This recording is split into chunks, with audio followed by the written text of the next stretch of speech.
Amid the more experienced leaders at today's AFN assembly meeting, you could also find Cheyenne Fineday. When she was a little girl, she had dreams of becoming a chief. Now she's a teenager who has represented Saskatchewan for the AFN Youth Council. On Sunday, she took another step up the ladder when she was elected as co-chair of the entire council. I'm from the Witchkin Lake First Nation here in Saskatchewan. It's one of the smallest reserves in Saskatchewan. And I never would have thought at 19 years old, one of the youngest members on the youth council, to be elected in a position to represent First Nations youth nationally in Canada. It's a big honor. She says the election results still haven't sunk in just yet.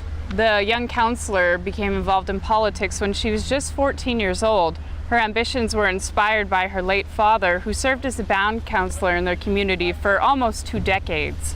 And growing up, he always took me to his meetings and these chiefs' assemblies. And I always said that one day I wanted to follow in his footsteps and be chief of my community and maybe one day be chief of AFN. And he always said that if I wanted to achieve those goals, it was a lot of hard work and I needed to prepare myself. Now it seems like she's another step closer to reaching the dreams she's carried since childhood. Chiefs in the community often say that young people are the leaders of the future, but Fineday disagrees. She says the youth are the leaders of today and they're already making waves.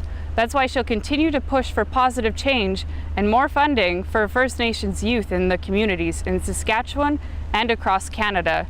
Kendall, Latimer, CBC News, Regina.